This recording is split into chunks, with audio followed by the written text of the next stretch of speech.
శ్రీ శ్రీ శ్రీ గోవిందానంద సరస్వతి గారు వర్సెస్ శ్రీ శ్రీ శ్రీ విధుశేఖర భారతీ స్వామి గారు అండ్ భారతీ తీర్థ స్వామి గారు. సో ఈ ఇష్యూ ఒకటి రన్ అవుతుంది. అంటే ఈ వీడియో ఎందుకు చేస్తున్నానంటే to addressing to my beloved subscribers, మీ అందరికీ కూడా ఒక విషయంలో క్లారిటీ ఇవ్వాల్సినటువంటి బాధ్యత నా మీద ఉంది. ఎందుకంటే మీరు అందరూ కూడా నా వీడియోలు ఆదరిస్తున్నారు కాబట్టి ఈ విషయాన్ని చేస్తాను. ఎందుకంటే ఎప్పుడైతే గోవిందానంద సరస్వతి గారు శ్రీపాద శ్రీవల్లభ చరితామృతాన్ని చింపేశారో అక్కడి నుంచి టాపిక్ డైవర్షన్ స్టార్ట్ అయిపోయింది. అంటే మీరు సన్యాస కాదా లేకపోతే ఇంకోట ఏదో రకరకాల వ్యాఖ్యలు అయితే నా దృష్టికి అయితే వచ్చాయి. అది కూడా కాకుండా అడో బోడిగాడు బట్టతలగాడు వాడు ఉన్నాడు, ఆడు ఇంకా కొంతమంది కొన్ని వీడియోలు అయితే పెట్టారు. సో వాటి మీద కూడా మరి మనం స్పందించాలి కదా, మరి లేకపోతే బాగోదు. కాబట్టి స్పందించేద్దాం. మరి అన్ని దానాల్లోకి లైకుల దానం, షేర్ల సాయం అత్యుత్తమైనవి. అలాగే మీ మంచి మనసుతో మీ వేలు అలా సబ్స్క్రైబ్ బటన్ మీద కొట్టారనుకోండి, ప్రజా సమస్యల నుంచి ప్రపంచ రాజకీయాల వరకు ఇక్కడే మాట్లాడేసుకోవచ్చు, మీ అభిప్రాయాలు పనిచేసుకోవచ్చు. Please like, share, subscribe my channel. ఇట్లు యువర్స్ లవ్వింగ్లీ సూర్య ఆకుండి. ఇక మొదలెడదాం మావా. ఇప్పుడు గోవిందానంద సరస్వతి గారు కరెక్టా, విధుశేఖర భారతి గారు కరెక్టా, వారు వీరిని క్వశ్చన్ చేశారు. మొత్తం కింద కామెంట్లో రకరకాలు వచ్చి ఆయన సన్యాసే కాదు రకరకాల అన్ని వచ్చి నన్ను అడుగుతున్నారు. సో దానికి ఎంతో కొంత క్లారిటీ కోసం బాధ్యత నా మీద ఉంది. నా వైపు నా క్లారిటీ ఏంటంటే పీఠాధిపతుల గురించి మాట్లాడే స్థాయి కానీ అర్హత కానీ ఆ ప్రజ్ఞాపాఠవాలు కానీ నాకైతే లేవు. నేను ఒక సామాన్యమైనటువంటి మనిషిని కాబట్టి వాటి గురించి నేను నా పాయింట్ ఏంటంటే శ్రీపాద శ్రీవల్లభ చరితామృతం అనేటటువంటి పుస్తకంలో పిచ్చి పిచ్చి రాతలన్నీ ఉన్నాయి, పనికి మాలిన రాతలన్నీ ఉన్నాయి. సో దానికి సంబంధించినటువంటిది ఒక హిందూగా నేను స్పందించాను. అంటే మనకి భారతదేశంలో రామాలయం లేని ఊరు కానీ ఆంజనేయ స్వామి విగ్రహం లేని వీధి కానీ లేదు. అలాంటి దాంట్లో అలాంటి భారతదేశంలో ఆ పుస్తకంలో ఏం రాశారు అంటే 2 పేజీలు చేతులు డిసైడ్ చేస్తాను అంటాడు ఎవడో. రే ఎరుపప్ప ఇను, ఆ ఉన్న పేజీలోనే స్పష్టంగా చెప్తున్నాడు ఆంజనేయ స్వామిని రామనామం వదిలేసి అల్లా మాలిక్ అను, నువ్వు సాయిబాబాగా అవతారం ఎత్తు అని క్లియర్గా స్పష్టంగా రాశాడు. అలాగే నరసింహావతారం ఏదైతే ఉందో హిరణ్యాక్షుడు హిరణ్యకశిపుడు లాంటి వాళ్ళని చంపేసినటువంటి నరసింహావతారాన్ని పెడరెక్కలు విరిచి కట్టి వాడు వీడియోని సంబోధించి శ్రీపాద వల్లభుడు ఈ కాళ్ళ దగ్గర పాడేసాడట. నిజంగా శ్రీపాద వల్లభుడు వింటే ఏం చేస్తాడు మిమ్మల్ని బట్టే బాజ్. సో ఇలాంటి వాటి గురించి మాట్లాడరా అని అడిగాను. అడిగితే ఒకడు బోడిగుండు సన్యాసి అంటాడు. ఎరా బట్ట నీకేముందిరా పైన, ఆయన ఉన్నది గొరుక్కున్నాడు, ఆయన గుండు చేయించుకున్నాడు. నువ్వు గుండు చేయించుకున్నాడు కూడా ఏం లేదురా, నీకు పైన బొచ్చు లేదు, బుర్రలో గుజ్జు లేదు. ఆ సోడా బుడ్డి కేళంతలు తెస్తే ఎదుర్కొండ ఏంటో నీకు కనబడదు. నువ్వు ఒక సన్యాసిలో ఉండే గుణగణాలన్నీ డిసైడ్ చేస్తావు నువ్వు. ఏంటంటే గూగుల్లో కొట్టి చూడండి, ఆయన పూజ చేశాడా ఏం చేశాడో ఉంటుంది అంటున్నాడు. ఆహా అవునా, కరెక్టా, చూద్దాం ఆయన ఏం చేశాడో ఒకసారి చూడు. బోడిగుండుతో కాషాయం కట్టుకొని పొట్టకూటి కోసం ఏదో పనులు చేస్తారని చెప్పి రాష్ట్రంలో ఈయన పేరు టైప్ చేస్తే మీకు వచ్చేది మొత్తం కాంట్రవర్సీలే తప్ప ఒక దగ్గర పూజ చేశాడని కానీ ఓ దగ్గర ఏదైనా ప్రవచనాలు చెప్పాడని కానీ మాత్రం మీకు ఒక్కటి కూడా కనబడదు. అది ఈయన లెవెల్. हमारे लिए तो सौभाग्य की बात है, आप सभी लोग साक्षी हैं। एक समय पर लाल चौक में खड़े होना मुश्किल हो जाते थे। जिस जगह में गोली चलते थे अभी उस जगह में यानी कि दीप प्रज्वलन हो रहे हैं। ये बदलाव की प्रतीक है। हम ये संपूर्ण भगवान की कृपा से घोषणा कर रहे हैं कि हमारा कश्मीर बदल गया। एक समय पर स्वर्ग माना जाते थे, ये कश्मीर अभी स्वर्ग के समान हुआ। यहाँ से कुछ कारणों की वजह से बाहर चले गए लोग, संपूर्ण कश्मीर पंडित लोग वापस आ जाए। अब कश्मीर धरती माता आप सभी लोगों को बुला रहे हैं। हम सभी लोग मिलकर न केवल दीपावली उत्सव अनेक सारे उत्सव शुरू करेंगे। अभी जैसा अयोध्या चमक रही है, दर्शन करने उनके लिए आसानी हो जाएगी यहाँ से आना जाना, और हमारे लिए यहाँ पे रोज़गार खुल जाएगा। हमारे नौजवान हैं बेरोज़गार हैं तो उनके लिए रोज़गार खुल जाएगा। भाई किसी की दुकान चाय की चलेगी, किसी का आने जाने का घोड़े का किराया मिल जाएगा, किसी का उससे हमारा रोज़गार, क्योंकि हमारे पास और कोई यहाँ पे सोर्स ऑफ इनकम है नहीं। हम उस लिहाज से चाहते हैं कि देखो माँ भगवती शारदाम्बा की कृपा से आज नवरात्रि पहला दिन है। बोलो शारदा मैया की जय। आज अत्यंत प्रसन्नता की बात है, अनंत काल में ही हम सभी लोग हमारा माँ भगवती शारदाम्बा का दर्शन करने के लिए सौभाग्य मिलने वाले हैं। इतना ही नहीं, हमारा आराध्य देवी भगवती शारदाम्बा का मूल स्थान है, अभी वर्तमान में द्विलोके में है, वहाँ सर्वज्ञ पीठ है। वो पीठ भी जीर्णोद्धार होकर माँ भगवती शारदाम्बा के लिए भव्य मंदिर निर्माण करने के लिए रास्ता भी सुगम हो गया। अनंतकाल में ही पीओ के जो है इसका मन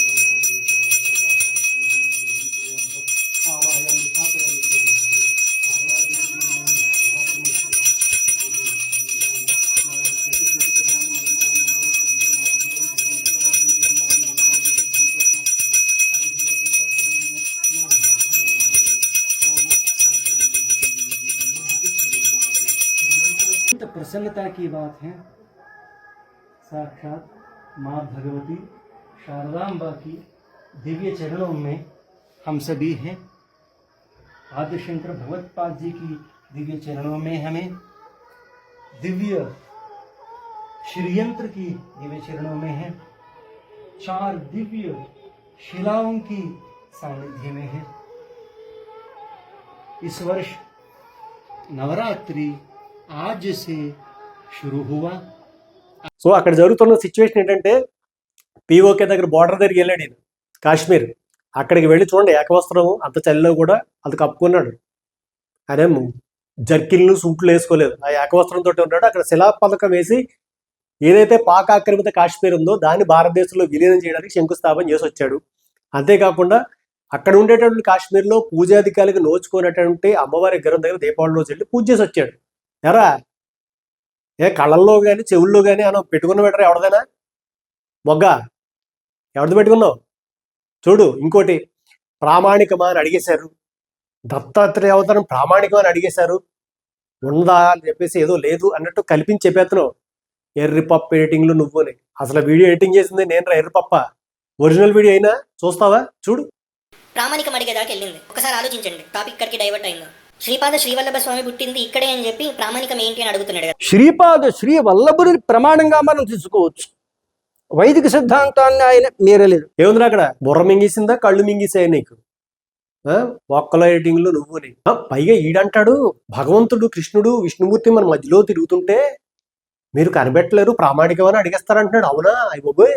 ఇంకా మీరు ప్రామాణికం అడుగుతా ఉంటారు. రేపు పొద్దున నిజంగా విష్ణుమూర్తి ఒక గురు స్వరూపంగా వచ్చి ధర్మాన్ని బోధించడానికి వచ్చినా కూడా ప్రామాణికం అడిగి మీరే ఆ గురువుని ఇన్సల్ట్ చేస్తారు. అందుకే నాలెడ్జ్ ట్రాన్స్ఫర్ అనేది ఆగిపోతుంది. రే ఎరుపప్ప, భగవద్గీతలోకి అసలు ఎందుకు చెప్పాల్సి వచ్చిందిరా? భగవద్గీత కృష్ణుడు ఎందుకు చెప్పాడు? అర్జునుడే బావ అనుకున్నాడు అంతే. ఒరే నేను నీ భావన కాదరా బాబు, నేనే భగవంతుడు స్వరూపం చూపిస్తే తప్ప, ఆ ప్రామాణికం చూపిస్తే తప్ప అర్జునుడికే ఎక్కలేదు బుర్రకి కృష్ణుడు భగవంతుడని. నువ్వు నేనెంతరా? అందరూ భగవద్గీతలోనే చెప్పాడు. ఆ ద్వాపరయుగంలోని ఇన్ని వందల వేల కోట్లలో ఎవడో ఒక్కడికి నన్ను తెలుసుకోవాలని అనిపిస్తుంది, ఆ అన్ని వందల మందిలో ఒక్కడు నన్ను చేరుకుంటాడు అన్నాడు. నువ్వు పారాయణలు చేసేసి పూజలు చేసేసి ఆకలి ఇచ్చేస్తే వెళ్ళిపోతారా? అసలు దత్తాత్రేయ అవతారం అనేటటువంటిది శ్రీపాద వల్లభుడు దృష్టాంతంతో వస్తే అంటే దానికి సంబంధించిన అవతార విశేషం ఏంటి, ఏం చెప్పారు? ఇప్పుడు శంకరాచార్యులు ఉన్నారు. శంకరాచార్యులు ప్రామాణికమా లేకపోతే ఇంకోటి ఏదో చాలా మాట్లాడు కదా. శంకరాచార్యులు వచ్చి ఏం చేశారు? శాస్త్ర సంవాదం చేశారు పండితులతోటి. బౌద్ధిజం ఎక్కువైపోవడం వల్ల ఆ బుద్ధిస్టు సంబంధించినటువంటి మాంగ్స్ అందరితో కూర్చుని చర్చలు చేశారు, రకరకాలు చేశారు శాస్త్ర సంవాదాలు. సో అలాగే ఏమో ఇప్పుడు వీళ్ళు చేస్తాను. ఒక సన్యాసిని సన్యాస అని చెప్పి అనడానికి నీకున్న అర్హత ఏమిట్రా? సన్యాసి స్నానం చేసి వచ్చేవో లేదు తెలియదు. ఆ పాచిమున్నోరు వేసుకుని పాచిమోకంతో బొట్టేటేసుకుని సోడబుట్టి కళ్ళద్దలు పెట్టేసుకుని వచ్చి ఏదో ఉన్న లోపల చొల్లు అంతా వాగుతుంటాం. 2 దవడల మధ్యన ఒకటి, 2 తోళ్ల మధ్యన ఒకటి ఉంటాయి. రెండు కంట్రోల్ ఉండలోరే.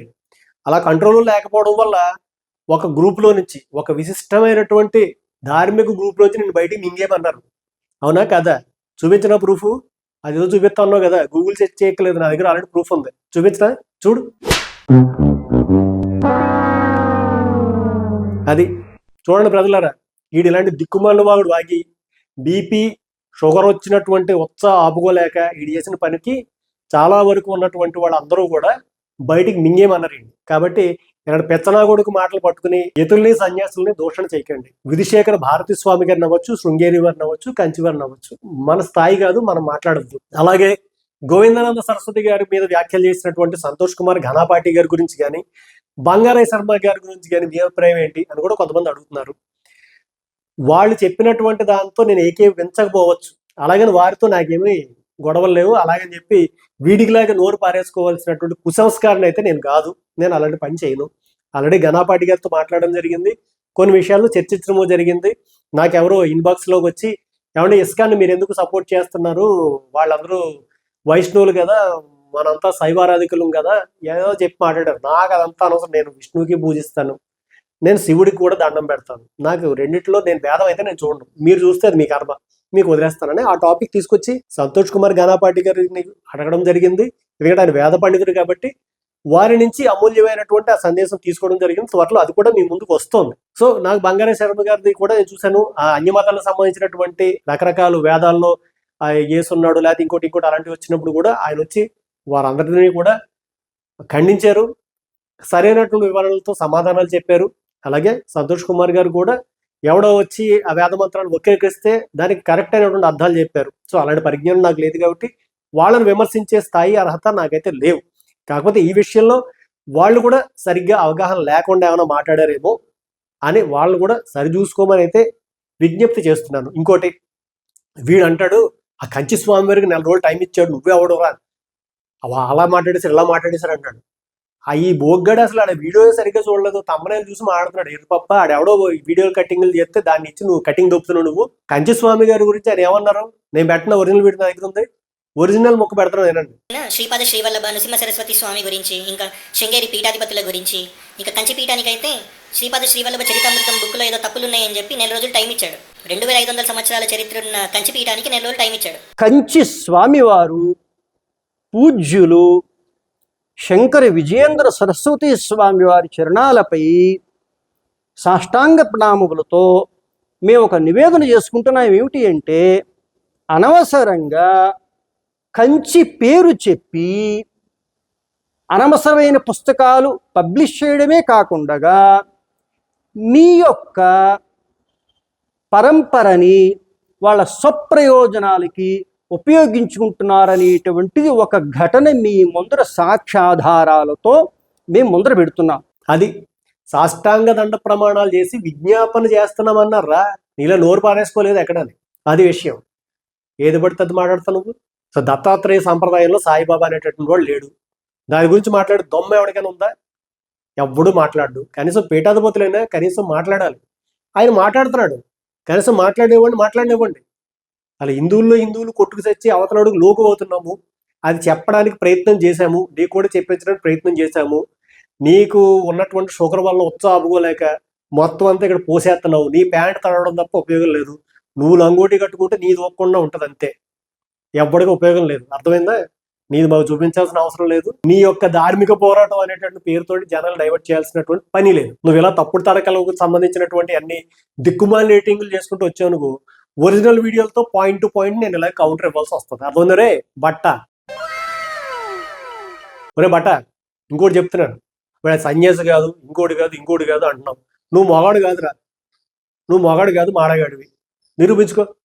నిరూపించుకుంటావా? అరేయడం సులువు రే. మరి డైలాగ్ ఇసిరేయడం సులువే, నిలబెట్టుకోవడం కష్టం. నువ్వు ఇసిరేస్తే నీకైనా స్పీడ్గా ఇసిరేస్తాను నేను. అర్థమైందా? కాబట్టి ఒళ్ళు నోరు దగ్గర పెట్టుకో. ఓ పని చేద్దాము, ఓపెన్ ఛాలెంజ్. నువ్వు విధుశేఖర భారతీ స్వామి గారిని కానీ, బంగార శర్మ గారిని, సంతోష్ కుమార్ గారిని వీళ్ళందరూ తీసుకురా. విజయవాడలో ఓ ఓపెన్ డిబేట్ పెడదాం. గోవిందనాథ్ సరస్వతి గారిని నేను పట్టుకొస్తా. ఏంటి పెడదామా? ఓ 4 రోజులు టైం రా. ఆయన 4 రోజులు ఇవ్వడం కాదు, నేను నీకు ఒక 4 రోజులు టైం ఇస్తున్నాను. తీసుకురారా దమ్ముంటే. లేదా మాడాగాడివి అని ఒప్పుకో. ఏంటి ఒప్పుకుంటావా? Open challenge. దమ్ముంటే యాక్సెప్ట్ చేయి. నేను రెడీ, నేను తీసుకొస్తా, ఏదో ఒకటి చేస్తా, లేకపోతే రచ్చ చేస్తా. ఆయన మీద 100 వీడియోలు పెడతా. మీరు రాలేకపోయారు, మీరు నిజమైన ఇది కాదు అది కాదు, నేనే పెడతా. ఓకేనా? నువ్వు పెట్టరా, డిబేట్కి రాను, తీసుకురా వాళ్ళందరినీ. నీకేముందో చెప్తాను. ఏదో 1134 వేదాలు అంటున్నావు.